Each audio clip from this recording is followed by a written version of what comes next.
fast asleep. Welcome to Fast Asleep with Gina Marie. We are your destination for classic short stories. And I am so happy to say there is an endless supply of those. And I'm also happy to again have you with us. I'm Gina, and Marie wants me to thank you lovely listeners, as Marie puts it, who send us again and again such very kind messages. Marie's right. Oh, and thank you. Those likes, those subscriptions, and especially those messages, I know I've said it before, but they really do mean so very much to us. Thank you. Hey, I hope you were able to spend a little time with your loved ones over Thanksgiving. We certainly did. And now we're ready for the winter holidays around here. Our first story of the season comes from another new author to us. And this author, you will not be able to forget his name. This week's author is Jerome K. Jerome. Actually, Jerome K. Jerome. He was best known as the author of 3 Men in a Boat. Okay, that's considered one of the great comic masterpieces of the English language. He was an extremely prolific writer. His works were translated into many different languages. He was a voracious traveler as well. He loved to explore foreign countries. Several trips to Russia, several trips to the good old USA. He loved to explore also new ideas in his stories. I wanted to know just how Jerome K. Jerome got that name. Well, his father was born Jerome Clapp, born in London, and his father was known for being an exceptionally eloquent preacher. He married a Welsh woman, they had 2 girls and a boy, and then something suddenly made Jerome Clapp terribly unpopular. It could possibly have been the rumors of an illegitimate child. But whatever it was, the family was forced to move to Walsall, Staffordshire, England, where Father Jerome Clapp had to change his name. He changed it to Jerome Clapp Jerome, okay? And finally, our author was born on May 2nd, 1859. He was christened Jerome Klapka Jerome. Apparently the Klapka was given in honor of a general from the Hungarian War of Independence. He was also a family friend. Well, it's not really great at this point. His father's bad investments forced the family to live in poverty and repeatedly move. And by age 15, both of Jerome's parents were dead. And he had to quit his studies, and he went to work for the railway. In 1877, he gave up the railway to join a theater company, and he spent 3 years on the road as an actor. He did not love that life. He was very tired of it at this point, and he became a journalist. He wrote essays that were well received, often satirical essays, and short stories. He dabbled at teaching and clerking before he finally came up with a collection of humorous essays that made him widely popular. Jerome took time to marry in 1888 before writing 3 Men in a Boat, and this book later was adapted for several films, television, and even a musical. It brought him, at the time, instant success and fame and the all-important financial security, which allowed him to write full-time. He created plays, essays, novels, and he even edited a satirical monthly magazine. And then this happened. Now at age 55, this man desperately wanted to serve England in the First World War. Many men did. But at 55, no, he was rejected. So he volunteered as an ambulance driver for the French army. And no, he didn't die doing this. Yay. He spent his last few years enjoying time on his farm near Wallingford and still traveling a bit. While on a motoring tour in June of 1927, Jerome had a paralytic stroke, and just 2 weeks later he died in the Northampton hospital at age 68. Well, throughout his life, he was definitely considered a wonderful humorist, and we really have had fun with this episode this week. Let me know what you think about it. Tuck in, everybody, for Jerome K. Jerome's The Man Who Did Not Believe in Luck.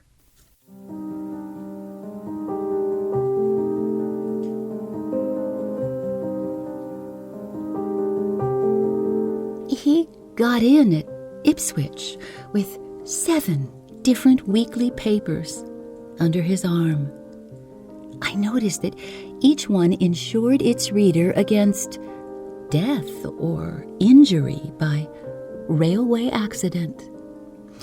He arranged his luggage upon the rack above him, took off his hat and laid it on the seat beside him, mopped his bald head with a red silk handkerchief, and then set to work steadily to write his name and address upon each of the 7 papers. I sat opposite to him and read Punch, the British weekly. I always take the old humor when traveling. I find it soothing to the nerves. Passing over the points at Manningtree, the train gave a lurch, and a horseshoe he had carefully placed in the rack above him slipped through the netting, falling with a musical ring upon his head. He appeared neither surprised nor angry.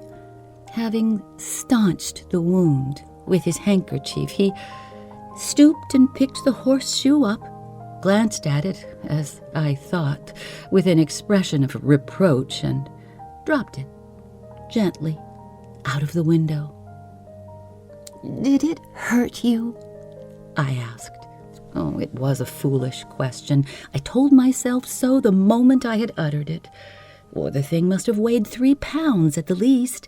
It was an exceptionally large and heavy shoe.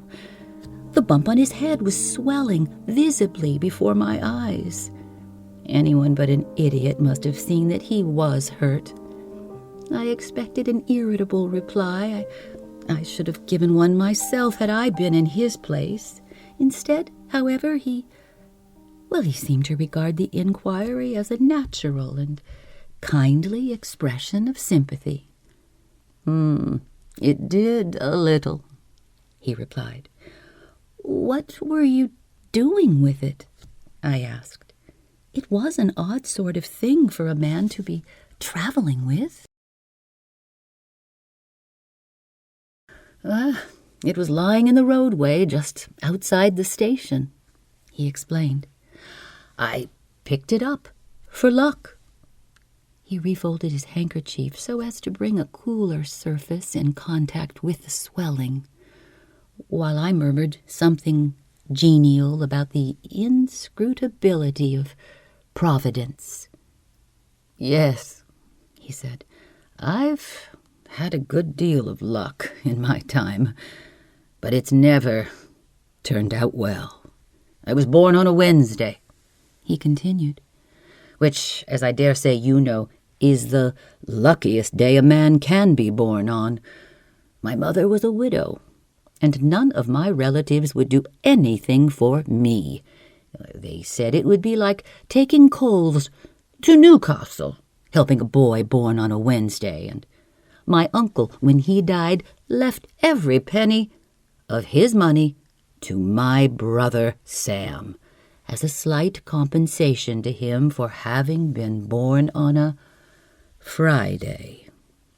All I ever got was advice upon the duties and responsibilities of wealth when it arrived, and entreaties that I would not neglect those with claims upon me when I came to be a rich man."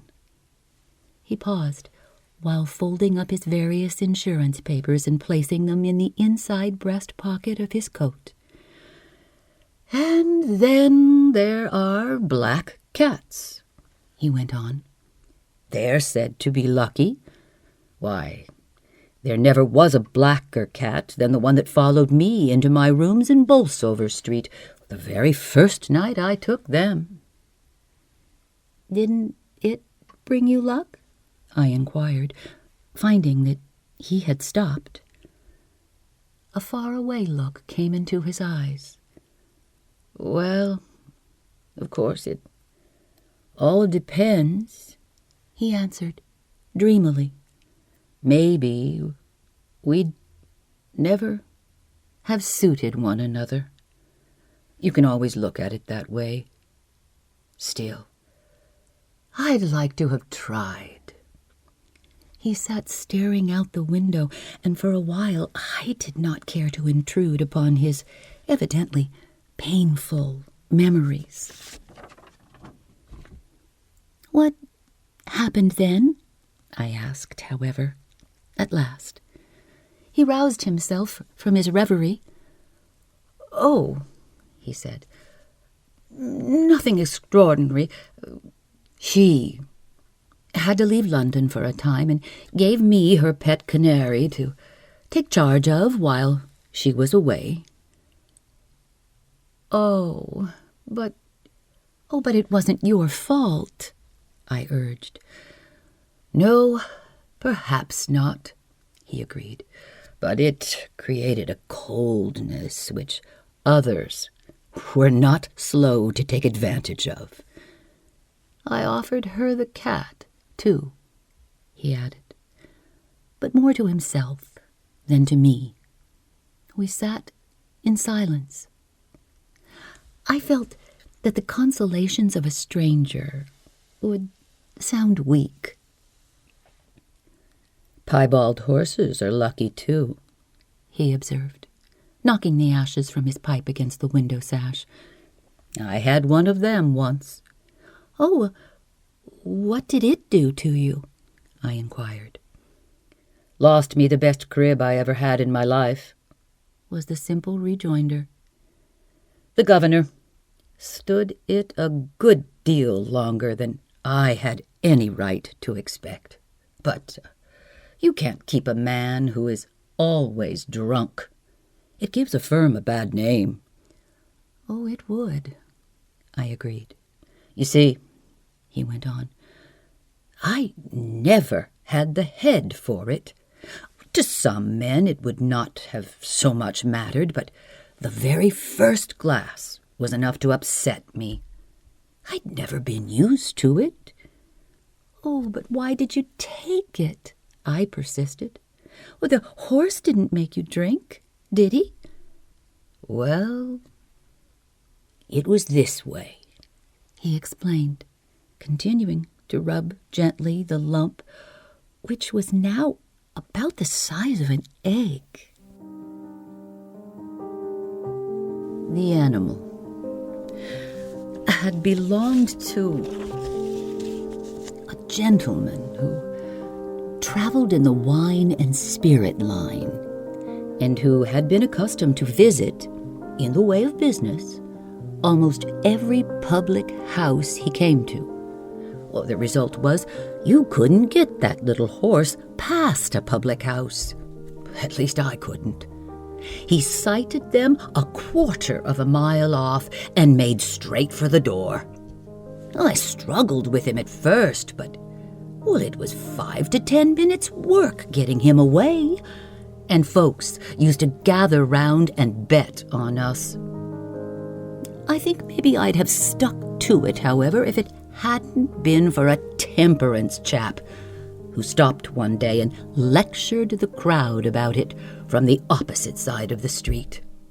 He called me Pilgrim and said the little horse was Pullion, or some such name, and kept on shouting that I was to fight him for a heavenly crown Well, after that, they called us Polly and the Pilgrim fighting for the crown. It riled me, that did. And at the very next house at which he pulled up, I got down and said I'd come for 2 of Scotch. That was the beginning. It took me years to break myself of the habit. But there, he continued, it has always been the same.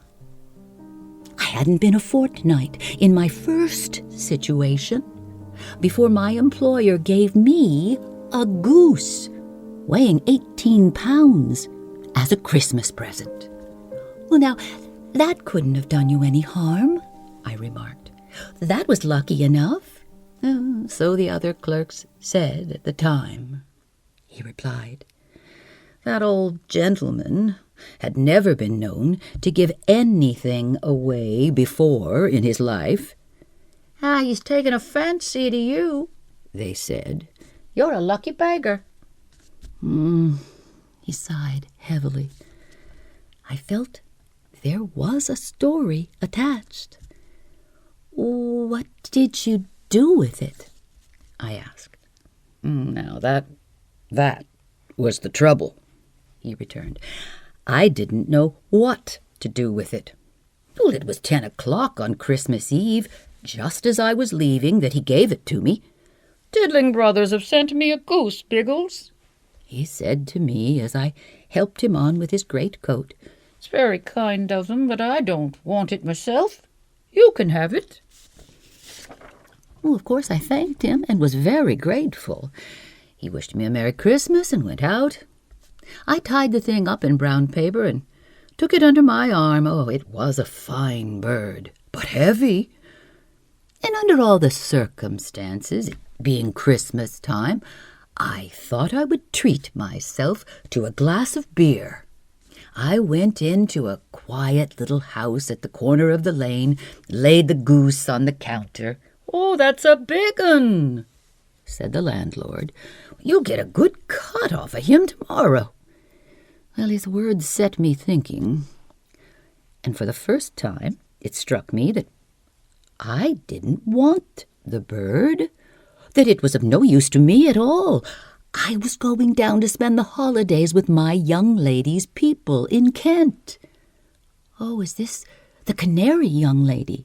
I interrupted. No, he replied. This was before that one. It was this goose I'm telling you of that upset this one. Well, her folks were big farmers. It would have been absurd taking a goose down to them, and, well, I knew no one in London to give it to. So, when the landlord came round again, I asked him if he would care to buy it. I told him he could have it cheap. I don't want it myself, he answered. I've got 3 in the house already, but perhaps one of these gentlemen would like to make an offer. Well, he turned to a couple of chaps who were sitting, drinking gin. They didn't look to me worth the price of a chicken between them. The seediest said he would like to look at it, however, and I undid the parcel. He mauled the thing pretty considerably and cross-examined me as to how I come by it, ending up upsetting half a tumbler of gin and water all over it, and then he offered me half a crown for it. Oh, it made me so angry that I took the brown paper and the string in one hand and the goose in the other and walked straight out without saying a word. I carried it this way for some distance. Well, because I was excited and I didn't care how I carried it. But as I cooled, I began to reflect how ridiculous I must look. 1 or 2 small boys evidently noticed the same thing. I stopped under a lamp-post and tried to tie it up again. I had a bag and an umbrella with me at the same time, and, well, of course, The first thing I did was to drop the goose into the gutter, which is just what I might have expected to do, attempting to handle 4 separate articles and 3 yards of string with 1 pair of hands.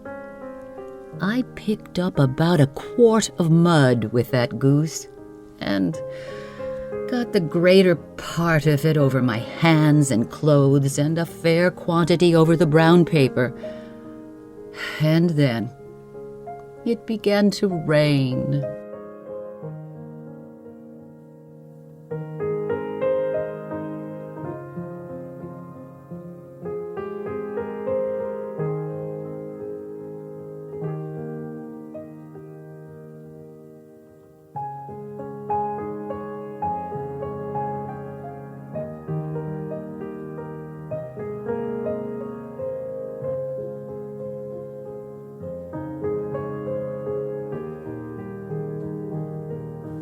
Stay with me.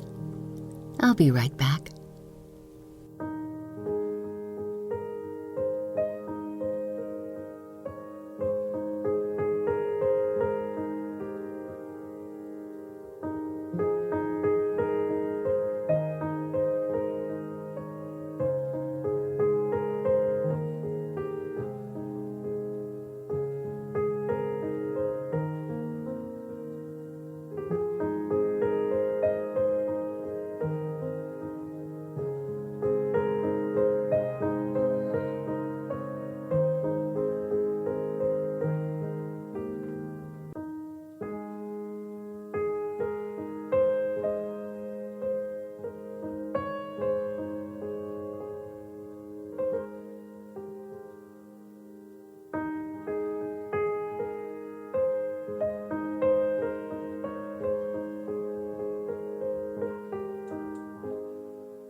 I picked up about a quart of mud with that goose and got the greater part of it over my hands and clothes and a fair quantity over the brown paper. And then it began to rain.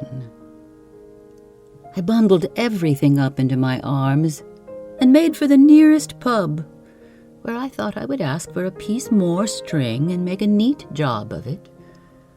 The bar was crowded. I pushed my way to the counter and flung the goose down in front of me. The man nearest stopped talking to look at it, and a young fellow standing next to me said, "Well, you've killed it." I dare say I did seem a bit excited. I had intended making another effort to sell it here, but they were clearly not the right sort. I had a pint of ale, for I was feeling somewhat tired and hot. Scraped as much of the mud off the bird as I could and made a fresh parcel of it and came out. Crossing the road, a happy idea occurred to me. I thought I would raffle it. Well, at once I set to work to find a house where there might seem to be a likely lot. It cost me 3 or 4 whiskeys, for I felt I didn't want any more beer, which is a thing that easily upsets me. But at length I found just the crowd I wanted, a quiet, domestic-looking set in a homely little place off the Goswell Road. I explained my views to the landlord, and he said he had no objection. He supposed I would stand drinks round afterwards. I said I should be delighted to do so. Showed him the bird. "Oh, it looks a bit poorly," he said. He was a Devonshire man. "Oh, that's nothing," I explained. "I happened to drop it. That will all wash off." "It smells a bit queer, too," he said. "Well, that's mud," I answered. "You know what London mud is. Oh, and a gentleman spilled some gin over it. Nobody will notice that when it's cooked." "Well," he replied, "I don't think I'll take a hand myself, but, if any other gent likes to, now, that's his affair." Nobody seemed enthusiastic. I started it at 6 pence and took a ticket myself. The potman had a free chance for superintending the arrangements, and he succeeded in inducing 5 other men, much against their will, to join us. I won it myself and paid out 3 and 2pence for drinks. A solemn-looking individual who had been snoring in a corner suddenly woke up as I was going out, and he offered me 7 pence halfpenny for it. Why 7 pence halfpenny I have never been able to understand. He would have taken it away. I should never have seen it again, and my whole life might have been different. But fate has always been against me. I replied with perhaps unnecessary hauteur that I wasn't a Christmas dinner fund for the destitute, and I walked out. Well, it was getting late, and I had a long walk home to my lodgings. I was beginning to wish I'd never seen the bird. I estimated its weight by this time to be 36 pounds. The idea occurred to me to sell it to a poulterer. I looked for a shop, and I found one in Middleton Street. There wasn't a customer near it, but by the way the man was shouting, you might have thought that he was doing all the trade of Clerkenwell. I took the goose out of the parcel and laid it on the shelf before him. "What's this?" he asked. "Well, it's a goose," I said, "and you can have it cheap." Well, he seized the thing by the neck and flung it at me. I dodged, and it caught the side of my head. Well, you can have no idea, if you've never been hit on the head with a goose, how it hurts. I picked it up and hit him back with it, and a policeman came up with the usual, "Now then, what's all this about?" I explained the facts. The poulterer, he stepped to the edge of the curb and apostrophized the universe generally. "Look at that shop," he said. "It's 20 minutes to 12, and there's 7 dozen geese hanging there that I'm willing to give away, and this fool asks me if I want to buy another." I perceived then that my notion had been a foolish one, and I followed the policeman's advice and went away quietly, taking the bird with me. And then I said to myself, I will give it away. I will select some poor deserving person and make him a present of the damned thing. I passed a good many people, but no one looked deserving enough. It may have been the time, or it may have been the neighborhood, but those I met seemed to me to be unworthy of the bird. I offered it to a man in Judge Street, who I thought appeared hungry. He turned out to be a drunken ruffian.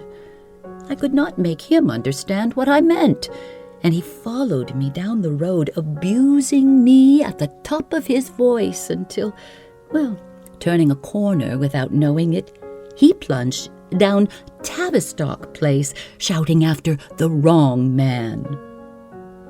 In the Euston Road, I stopped a half-starved child, and I pressed it upon her.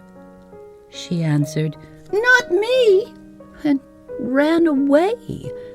I heard her calling shrilly after me, "Who stole that goose?" I dropped it in a dark part of Seymour Street. A man picked it up and brought it after me. I was unequal to any more explanations or arguments. I gave him twopence and plodded on with it once more. The pubs were just closing, and I went into one for a final drink. As a matter of fact, I had had enough already, being as I am unaccustomed to anything more than an occasional glass of beer. But I felt depressed, and I thought it might cheer me. I think I had a gin, which is a thing I loathe.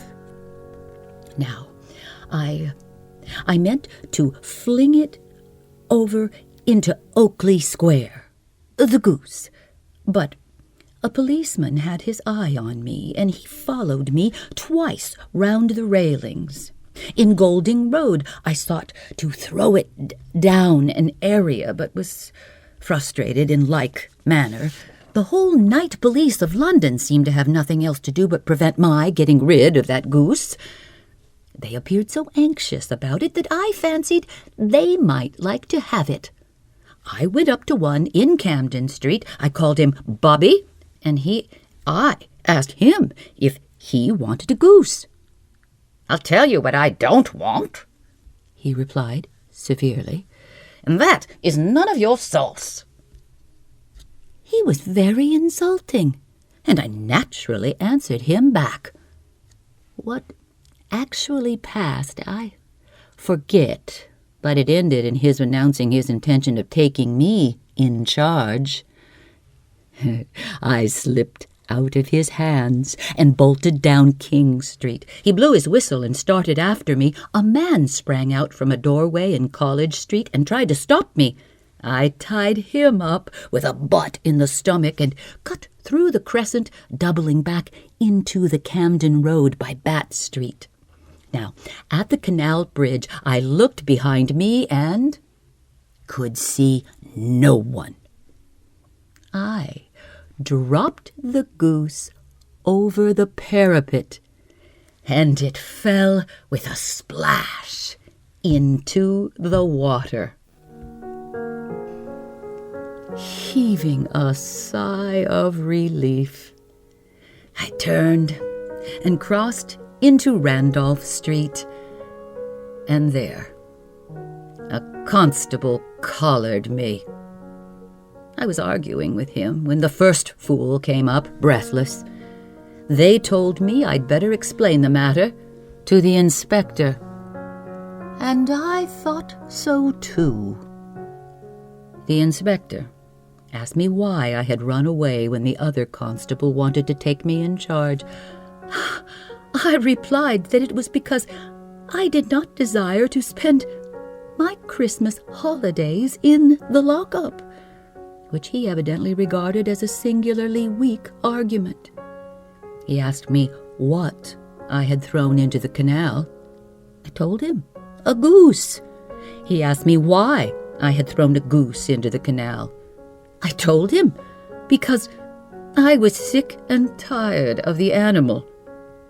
At this stage, a sergeant came in to say that they had succeeded in recovering the parcel, and they opened it on the inspector's table. It contained never mind what it contained. It certainly was not my goose.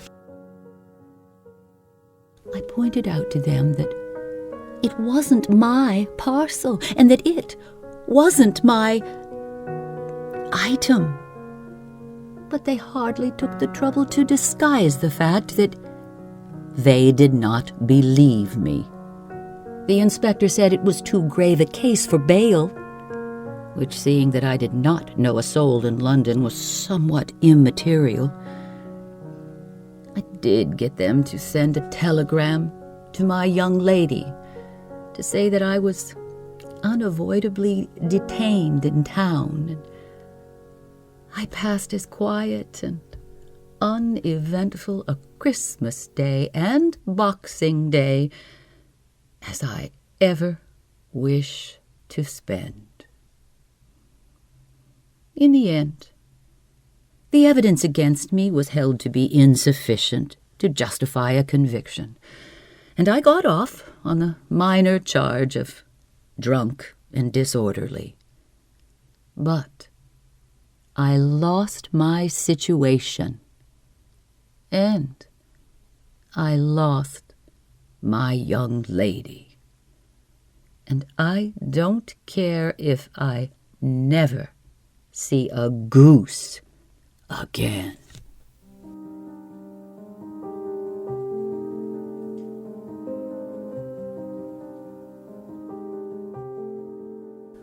We were nearing Liverpool Street. He collected his luggage and, taking up his hat, made an attempt to put it on his head, but in consequence of the swelling caused by the horseshoe, it would not go anywhere near him, and he laid the hat, sadly, back upon the seat. "No," he said quietly. "I can't say that I believe very much in luck."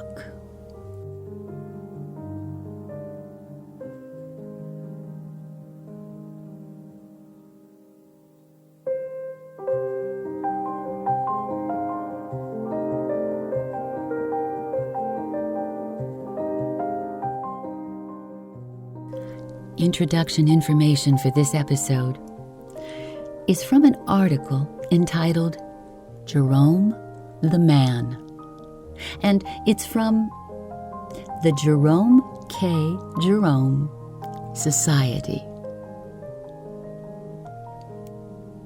Music for today is, you guessed it, God Rest Ye Merry Gentlemen, from Olivia Belly. I Saw Three Ships, from Winston Church, and also from Winston Church, Hark the Herald Angels Sing. Please feel free to contact us. You can do it right here in comments or email us at fastasleepwithginamarie44@gmail.com or on Instagram, Facebook, and TikTok. Your reviews, your likes, comments, and subscriptions are what keep us right here for you. We all thank you so much for listening. Keyword: goose. Next week, a Western Christmas. Good night.